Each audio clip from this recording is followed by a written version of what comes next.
This is the story of my military career. During World War II, I joined the Navy at the age of 18 and spent 1 year in the Navy, but I never left St. Louis, Missouri, and I never got on a ship except for a dinner excursion boat on the Mississippi River. My real adventure was in Korea, and I was sent to Fort Sam Houston in Texas. But first, a word about Korea. Korea, for centuries, was a sovereign nation until it was taken over by the Japanese before World War II. After the war, the job of accepting the surrender of the Japanese in Korea was apportioned upper half to the Russians and the bottom half to the United States. Unfortunately, the arbitrary line that was established at the 38th parallel became permanent. And that's how the war started, when the northern Koreans attacked the Koreans in the south. I was sent on to Fort Sam Houston in Texas, where we were taught things that I didn't think were necessary for a medical doctor, such as how to fire a carbine, 45 pistol, and to carry hand grenades. We then were transferred to Fairfield Suisun military base north of San Francisco, and we were loaded onto a DC-3 airplanes to fly the 36-hour flight to Tokyo. Of course, this included stops along the way in Hawaii after 12 hours, and on to Midway Island, and then on to Tokyo, where we first saw vision of Mount Fuji. We stayed there for one night. We had dinner at a Japanese restaurant, toured the city, which had a cosmopolitan look, where some of the women were dressed in traditional Japanese garb and others were in Western gear. We then boarded a train in Tokyo and headed south. And we went through Hiroshima, and we went all the way to the lower tip of Japan to Sasebo, which was the jumping off point for Korea. We traveled by ship to the southern tip of Korea, which was known as the Pusan Perimeter because the Allies had been pushed to the very tip by the North Koreans. But now that General MacArthur had made the amphibious landing at Incheon, we were free to head north. I was able to take a plane. Note the required parachute, which was not reassuring. I arrived in Seoul, which was devoid of people and had suffered an immense amount of destruction of the public buildings. I was issued a Jeep and was told to head north past artillery, past damaged tanks, past some damaged houses, and finally arriving at the regimental combat team. I was assigned a Korean who was my houseboy. He kept my boots polished, I'm not sure why. It kept my guns clean, and this was our team that took care of patients. This is the officer who was there with me. Sometimes our accommodations were not too great, and we had to sleep out on the ground in small pup tents. But overall, we did treat patients, and many of them were casualties who were civilians who happened to get in the wrong place. For severely injured patients, we brought in helicopters who picked patients up from any open field and shipped them out to MASH hospitals, which were quite a ways from where we were working. There were frequently small buildings that had been blown up, and they frequently contained dead bodies. Bank was one of 5 in a row that had been blown up by the North Koreans. We went back and forth across the 38th parallel many times, and at times we frequently watched drops of napalm on military installations that the North had, and because of this, we were required to keep our vehicles 200 yards apart so they would not be hit by enemy artillery. As the war went on, there were times of intense fighting.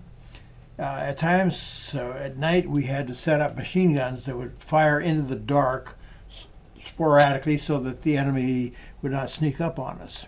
Other times, it was more quiet, and the overall view was of devastated equipment, tanks that had been broken down, and some civilians who were able to bring produce to the market. There were truckloads of captured North Koreans who we were taking down to the south, damaged railroad stations, and then the Army had a drop of parachutes to us. That's how we got most of our supplies. Other times, the landscape was pretty good looking in the spring. We were able to walk around, talk to some of the civilians. We were always very careful when we were going around any buildings where there might be enemies hidden. The artillery kept firing, and life went on with lots of military equipment going by. There were some civilian children around, not very many adults. And we would spend some time, give them clothes, give them food. The rice crop was coming up, but in the winter it was dreadfully cold. We got as much as 40 below zero. At one point, they brought in a brand new helicopter, had not been used yet, and the pilot landed near our place to show it off. When he took off, he obviously wasn't very used to it. He rather destroyed it and wondered if it would be taken out of his pay. There were homes that were partially destroyed, but there were still people living in them. All of the pheasants in the United States came from Korea originally. They were never native in the United States, and they were running all over the place here. I did not use the rifle to get the pheasant. I just hit them with the butt of the rifle, and we had a wonderful pheasant dinner. Some of the natives were still there with their grain. Around them were destroyed weapons. The countryside looked different. As the seasons went on, we were still interrogating prisoners, and in the meantime, they were harvesting their crops, which included cotton, what looked like soybeans, and they had set up a market where they were selling fish and various other products. And they were not very mechanized in their rice paddies. They were using oxen power. And always there were children around at various ages who we kept supplied with clothes and food. The rice crop came up and the bridges went down. These bridges were then rebuilt by the military engineers, but it didn't look that much better. This was the latest in jet airplanes at that time at the Buchi Air Force Base in Suwon. And still a lot of tanks going by. And here are some children by their destroyed home. There were older people around all the time, but no evidence of any younger men. The young children are around, all about the same age, still dead bodies lying around.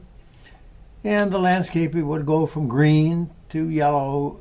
Picture of my very good friend, Dr. Larry Tart, who was a surgeon down at the 8063 MASH Hospital.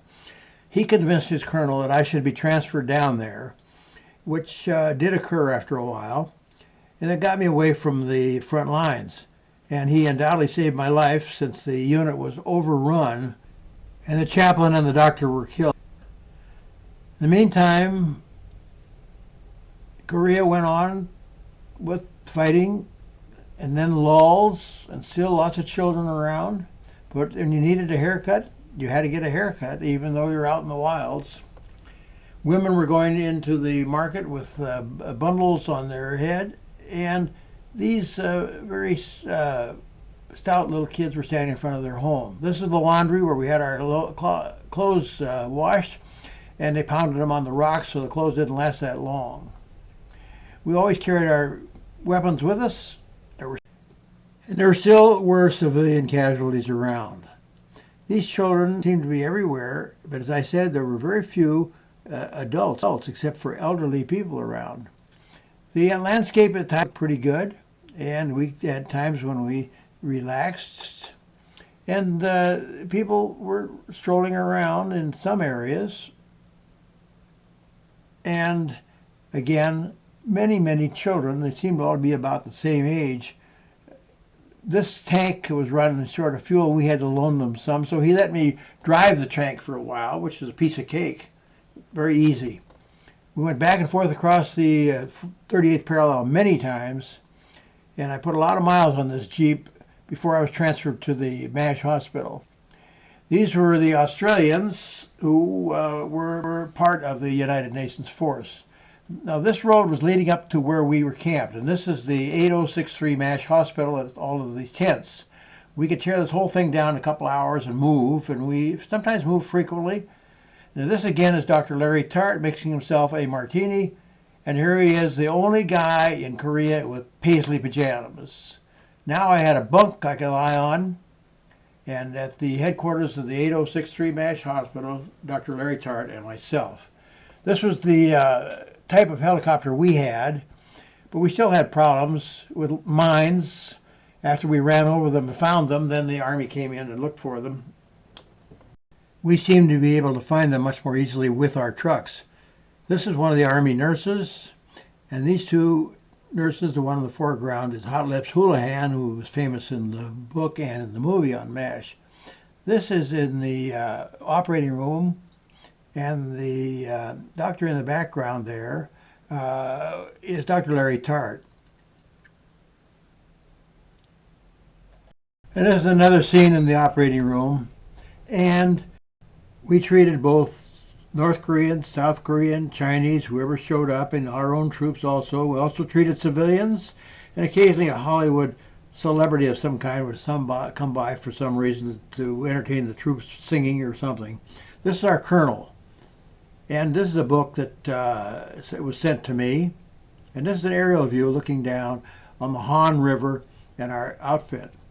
The area had a lot of reservoirs where little streams had been dammed. We took advantage of these to swim occasionally, and of course we always had somebody sitting out on the shore with guns watching us.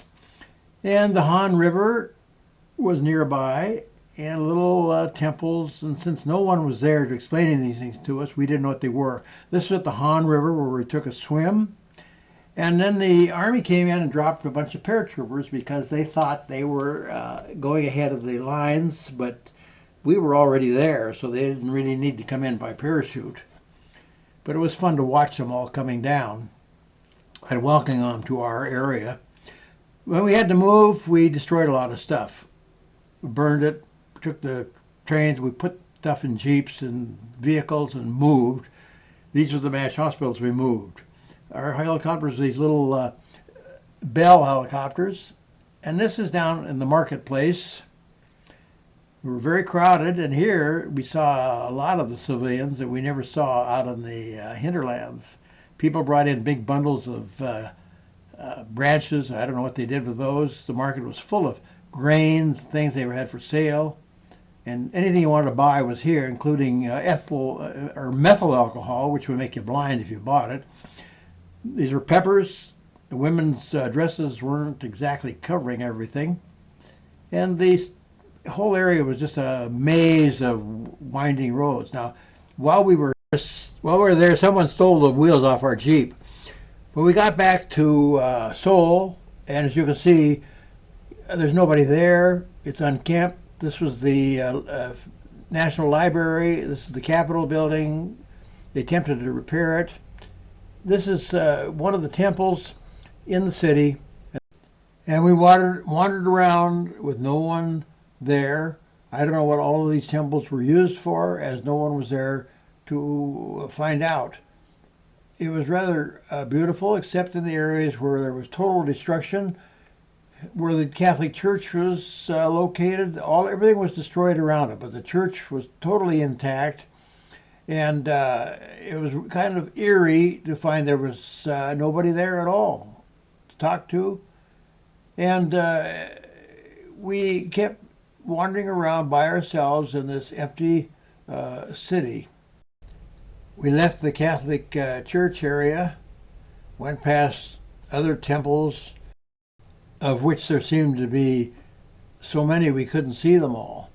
We finally returned to Seoul, and as you can see, everything was not kept up very well because the war had been going through there so often.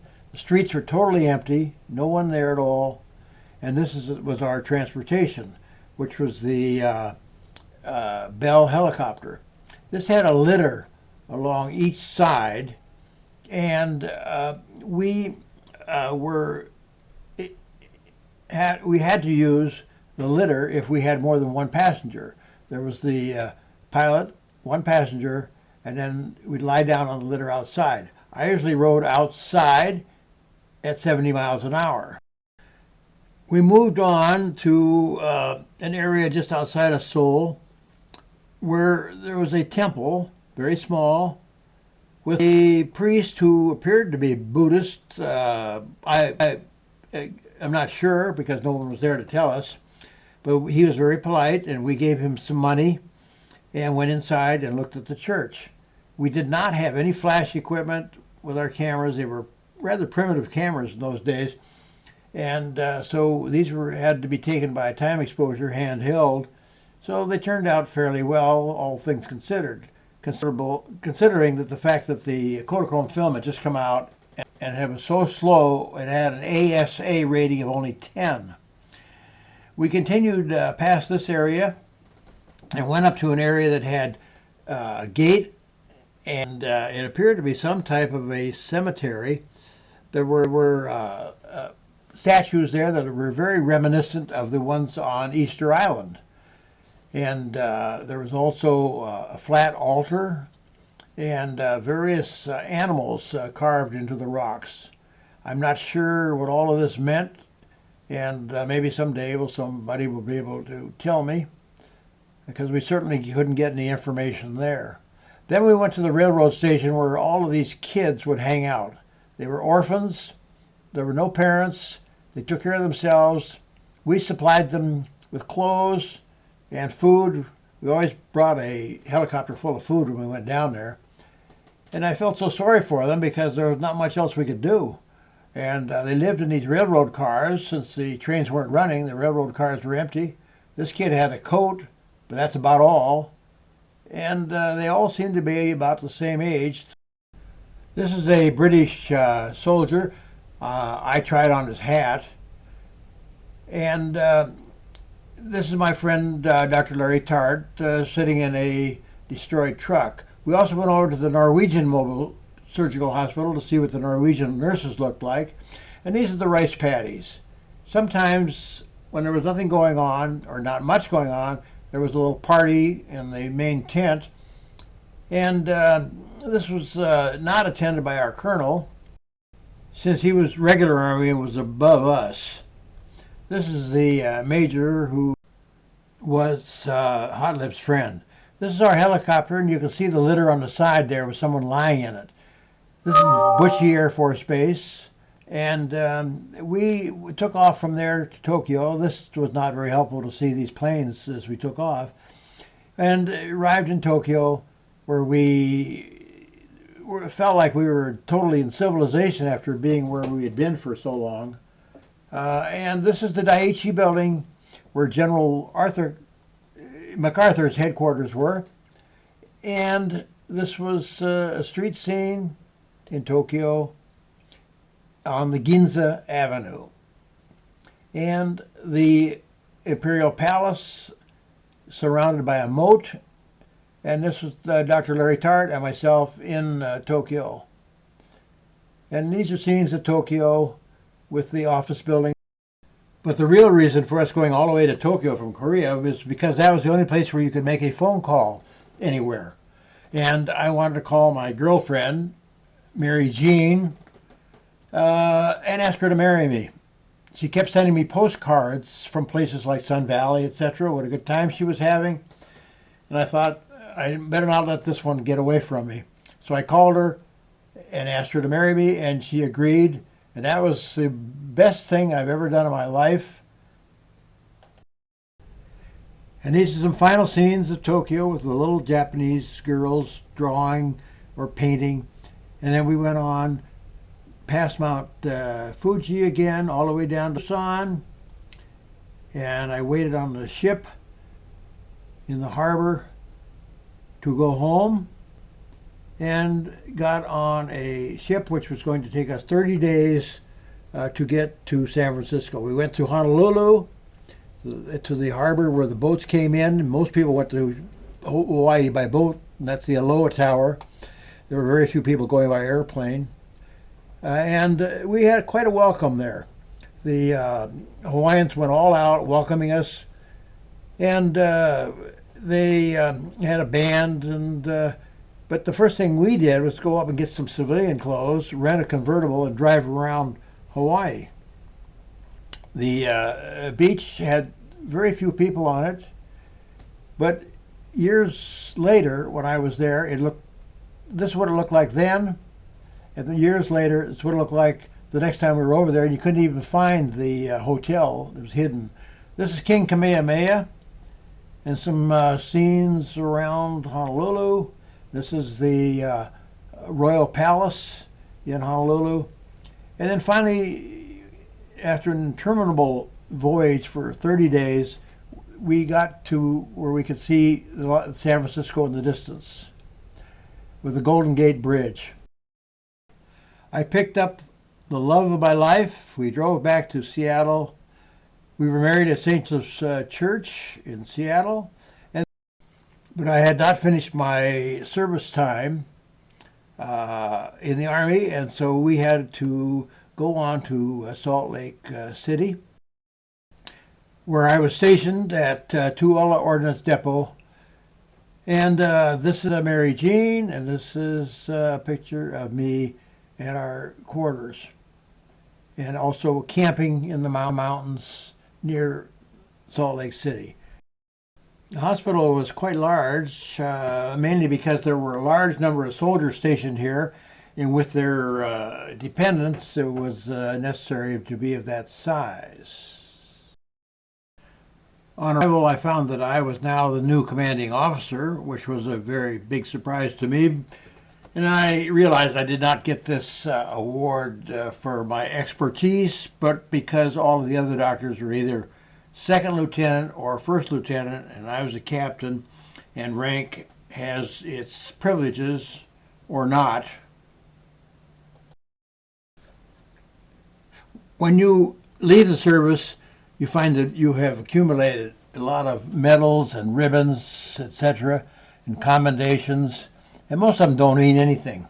It means that you were just there when these things happened, like being in World War II or being in Korea, etc. The only one that I was proud of was the one in the center of the picture here, the silver one just below the Terra leaf, which is red and green. That is the combat medical decoration, and not many medical personnel get the combat medical decoration, and I'm very proud of that. This was the end of my military career. We left Utah and returned to Seattle to civilian life for good. I just want to make a few notes about the photography. Nowadays, the cameras are so simple. You push the button, the camera calculates the proper exposure, proper focus, and flash if needed, and you get a good picture practically every time. My camera had none of these things, and it was the state-of-the-art of a camera in 1950. I used a Leica camera, which was developed in Germany during or before World War II. And it was developed to use 35 millimeter film because it was movie film and was very available. The German optics were very superb. I bought the camera secondhand from a returning GI. There were no autofocus, no exposure reading automatically, or any other automatic features. Also, there was no flash capability. When you set the correct exposure, it was an educated guess from your previous experience. And I'd been using a camera since grade school, so I had some experience in that. Kodachrome had just come out, one of the first color films, and it had an ASA of 8 or 10, which is very slow film. So I had to do a handheld time exposure whenever there was dim light or we were indoors. And I also had a very difficult time obtaining film, particularly Kodachrome, which was about the only color film you could get in those days. So I had to use it sparingly, and there were times when I actually did not have any film, and so could not take any photos. When I went to make the slideshow, I had to then scan each one of the Kodachrome slides into a digital image, and then put them together for the slideshow. But this made it very time consuming, and that's probably why it took me since 1952 when I came back from Korea to get it done. And I hope you enjoyed it. Thanks for watching it. Bye.